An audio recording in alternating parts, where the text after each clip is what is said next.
You're listening to the Franchise Freedom Podcast with Giuseppe Grammatico.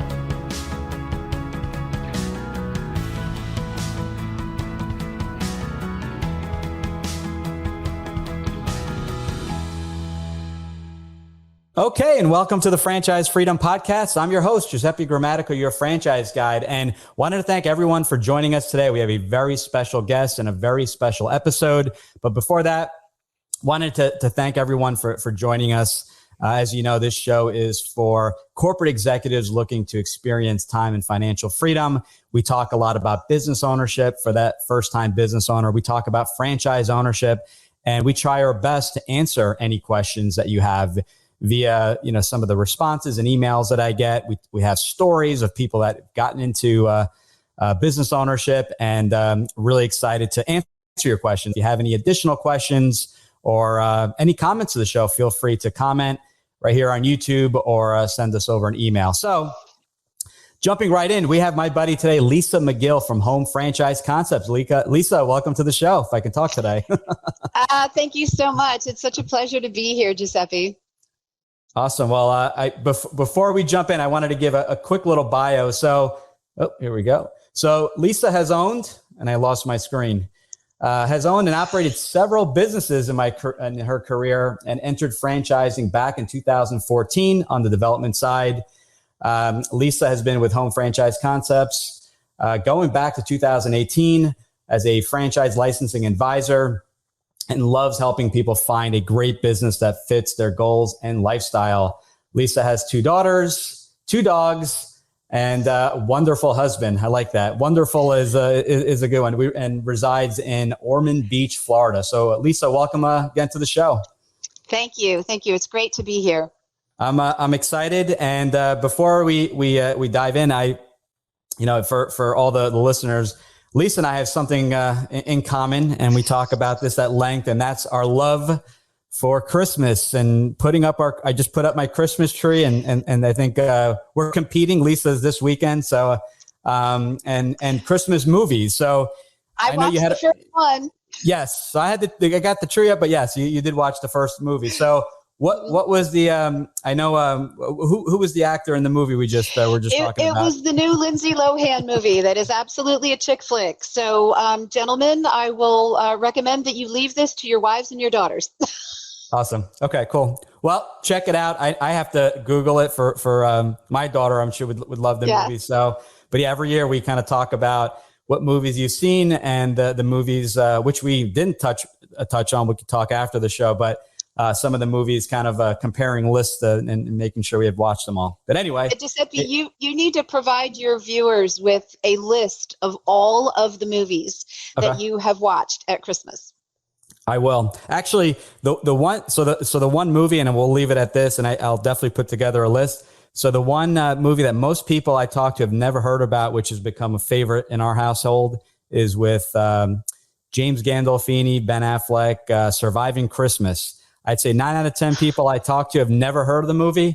So one to check out. It's one of our favorites. I got it on the DVR every December. So check that out. No, I don't get any promotion or any royalties, but definitely recommend it. So, and if you don't like it, it's Lisa's fault.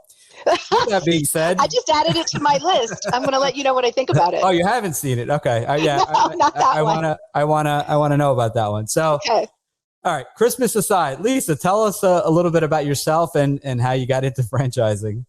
Absolutely. Well, I, as you mentioned, I did own several businesses on my own.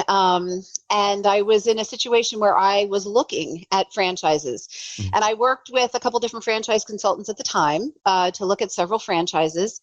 And in that process, I was recruited by a franchise, a privately owned franchise. Some people know it, some people don't. It's called Wild Birds Unlimited. They have about 350 units in the United States and Canada. Fantastic privately owned franchise that was based right in Indianapolis, where I was living at the time. And interestingly enough, another business that I had, they happened to be a client of mine. And So I knew the executive team very, very well.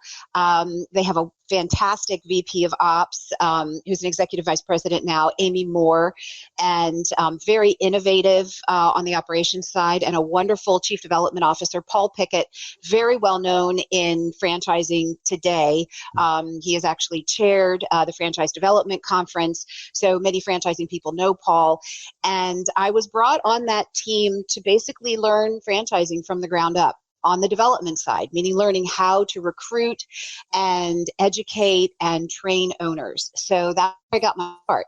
I was with them for 4 years. And then at the time, I knew that I was moving to Florida. So moving away from Indianapolis. And I thought, well, I don't want to leave franchising. I love the development side. And at that time, I had gotten to know quite a few people in franchising. And I knew Jonathan Thiessen, who's the Chief Development Officer here at Home Franchise Concepts, and they had a wonderful reputation.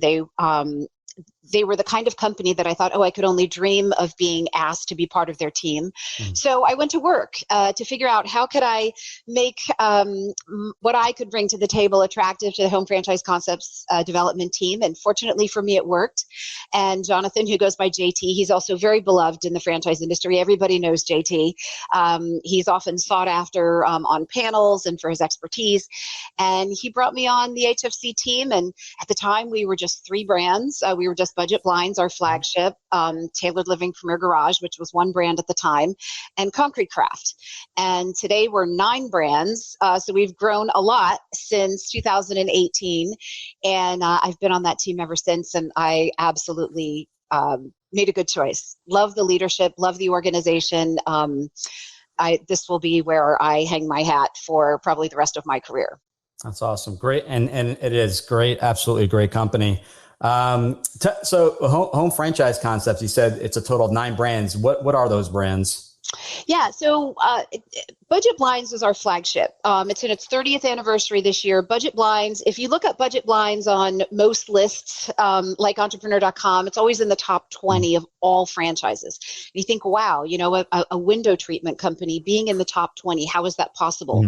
Well, the 5 college friends that originally started Budget Blinds had a sort of a very novel idea about bringing in-home consultations to the forefront of how you would buy window treatments, and developing all of these vendor relationships that over 30 years has grown. We've grown to the largest supplier of window coverings in the world. Budget Blinds alone is a $1.3 billion organization, and we have over 1,400 units with Budget Blinds alone. So this is a massive organization. And in the process of building that company, these 5 guys grew with it, became very much beloved to their Budget Blinds community of owners, and then they sold it 25 years later. And in the process of selling it, right before they sold it, they had also built another company called Tailored Living Premier Garage, which was through the acquisition of Premier Garage, and also a company that they had homegrown called the Tailored Closet Tailors, excuse me. And they put them together as the Tailored Living Premier Garage brand. And then they sold the company to a private equity firm called Trilantic.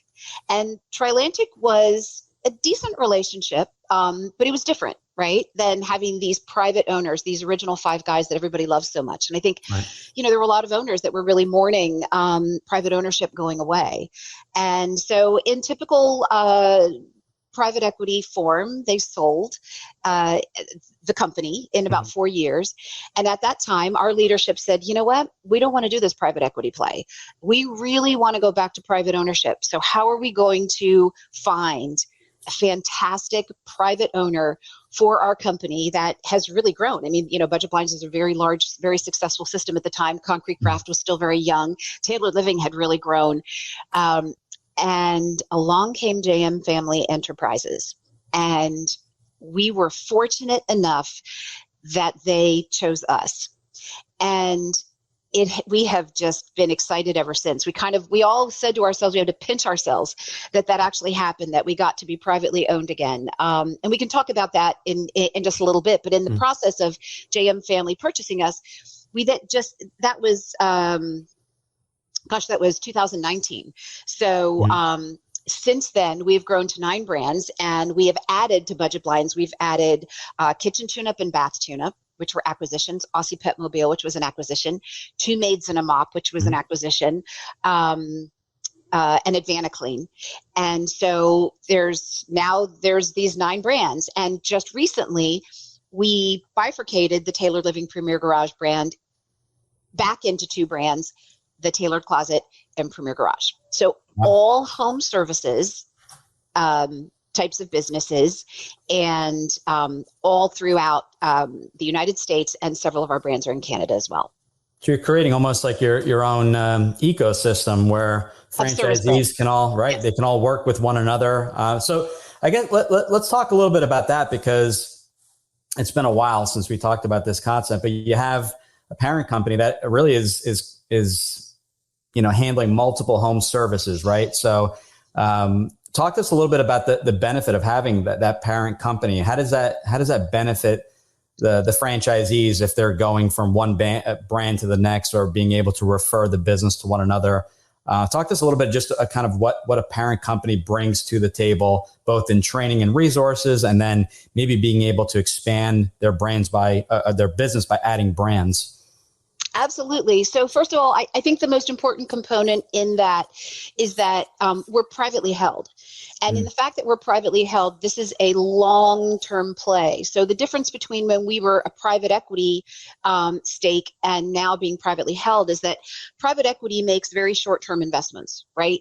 If they make much of an investment at all. Right. JM Family makes millions of dollars worth of investments in us because it doesn't have to pencil out in 4 to 5 years when they're going to turn us over, right?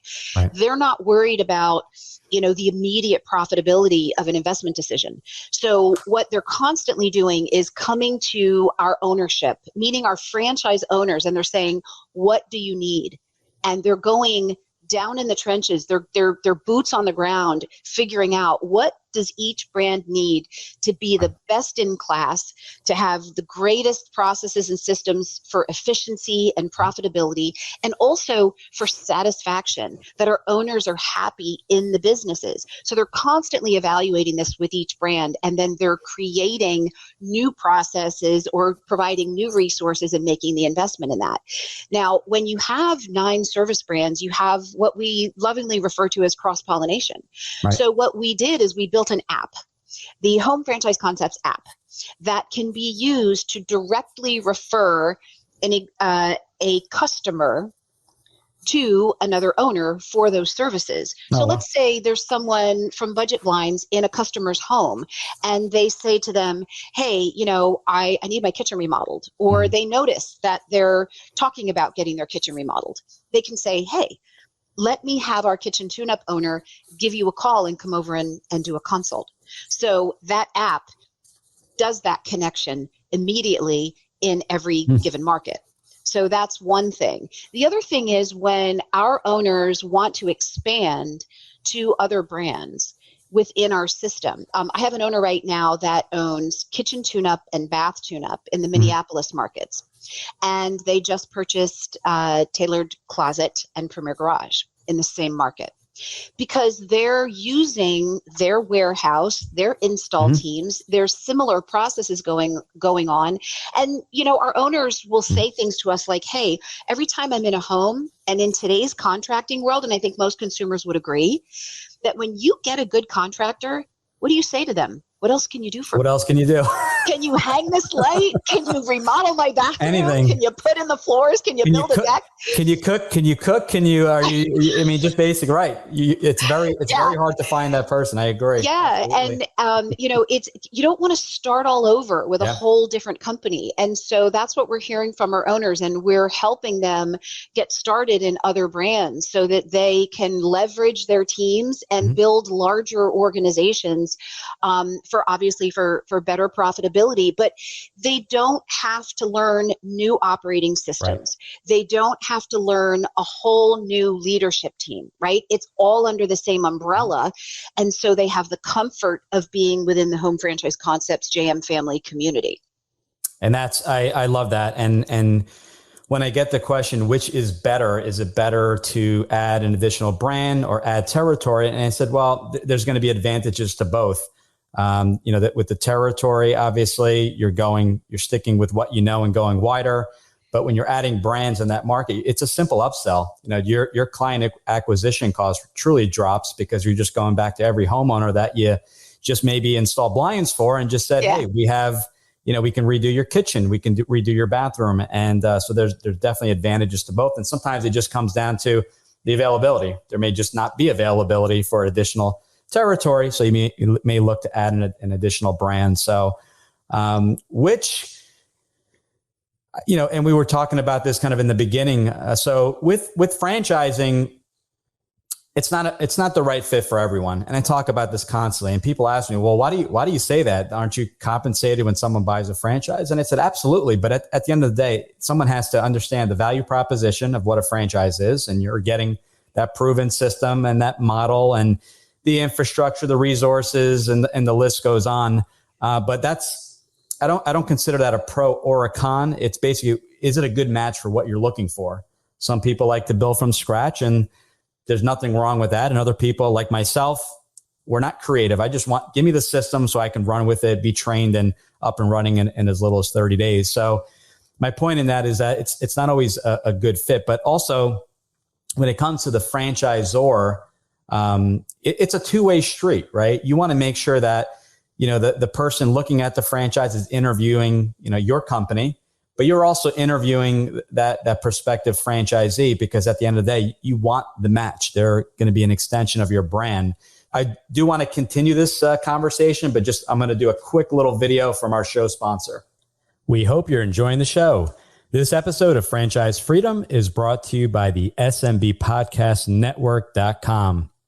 The network is a collection of podcasts and shows from around the internet, which focus on bringing you interviews with amazing guests who share actionable advice, ideas, and information for small and medium-sized business owners and entrepreneurs.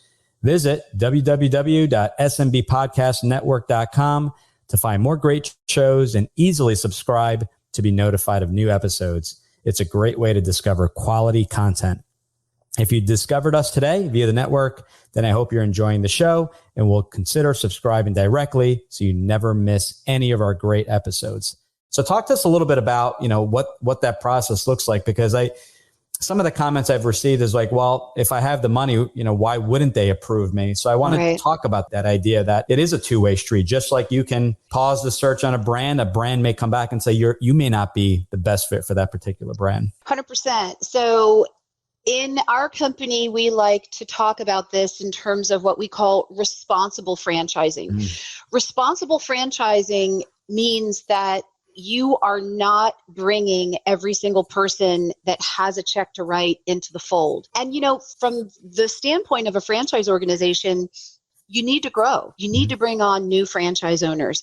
However, we do it differently than most franchise organizations these days, in that our entire advisory team, we're more educators. We are not a sales organization that then passes on the franchise owner to the franchise and says, see you later, and then we never see them again. Many franchises today are using franchise sales organizations called FSOs, that all these organizations are hired to do is just to sell a franchise, and then they pass them off to the franchise. But that salesperson doesn't live with that franchise owner. They don't talk to them again. They don't know how successful they are a year down the road, 2 years down the road. They don't hear the challenges they face. They don't share in the journey at all. And in our organization, all of those of us who are in the advisory department, who are responsible for recommending potential owners into franchise to sell a franchise to, we will live with that owner for the life of them being an owner at Home Franchise Concepts. Right. I talk to the owners that I help place in franchises very regularly. I know how successful they are. I know I had a conversation with a franchise owner this morning that was having a personal challenge, and I am assisting that owner in terms of making sure that they're being heard about their personal challenge that they're facing, so that we can come alongside them. And my relationship with the owners that I have helped to place is so personal, and it becomes more personal through their journey of ownership. We consider that very responsible franchising, that I don't have the authority to say, yep, I'm going to sell you a franchise and get some big commission for it. Right. Instead, I'm working with my team, with everyone that comes through to say, this is why I think that this particular owner would be a good fit for this brand. I've checked my boxes off. This potential candidate has checked their boxes off. We think this could be a great match. Now let's meet the team and let's have some interviews with the executives and have everybody come together and say, do we think this is going to be successful? A successful relationship? Because there's that little thing in the item 20 of the franchise disclosure document for terminations and for franchises that people get into the business and, sometimes they decide it's not a good fit, or they have things that happen, or maybe they're just terrible operators, or they just really, they just didn't understand what they were getting into, and all of a sudden they're gone, or they lose their investment. This happens in franchising. We do not want this to happen in our organization. We want people to go in very, very well educated, to have talked to owners one-on-one, to have really lived the business, through their educational experience with us and their connection with the franchise community that already exists, so that once they get into business, they say to us, yeah, I know what I'm getting into. I know it's going to be work. I know it's not automatic profitability, that I will have to show up and I will have to follow the system. So there's no smoke and mirrors here. And those are the kind of checks and balances that home franchise concepts, I think in today's franchising, I think that we are, as being as large of an organization as we are, I think we're somewhat unique. I like that. And it is, I'm not going to say, I always say there's 4,000 franchise companies and not everyone does it the same. And the key there is that at the end of the day, there's a lot of due diligence, but with that franchise partner, they're also kind of monitoring things to make sure it's a good fit. Maybe it starts off great. Maybe it kind of just, loses its luster. It kind of, maybe they lose interest, or they're realizing maybe it's not the right fit, which is fine. I always say we want to come to some type of decision, whether it's yes or no or both decisions. But at the end of the day, go back to why you're doing this in the first place. And the big thing is, when I work with someone, that's the very, very beginning stages, Let's just figure out if people want to jump into brands. Let's just figure out if business ownership and franchising is the right fit. We'll connect you with three companies, but ultimately that journey is just beginning. They're going to be talking to you, They're going to be talking maybe about budget blinds.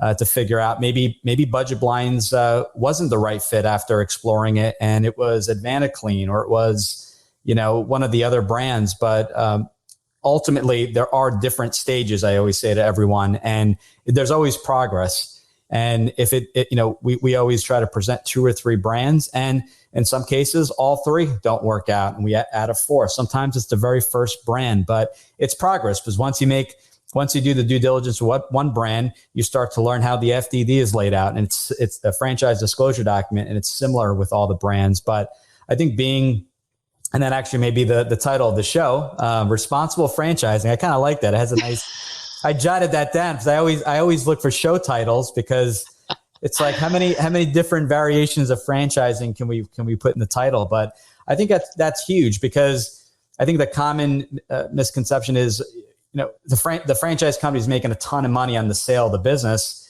And I'm not saying franchise companies don't, but their interests and goals are aligned with yours. As you grow, the franchisor will do well, and so will the franchisee. So I think people they think, well, they're just here to sell me a franchise. And I said, no, that's not the case. This is a long-term, maybe a 5, 10 plus year franchise agreement plus renewal. So it could be a 20 plus year relationship. So they want to make sure before getting into that relationship, it's a right fit for both sides. And I think people don't realize that. So I try to remind people, communicate with people that this is a long-term commitment. So they want to make sure the worst thing they can have is just accept everyone, and then people just go out of business.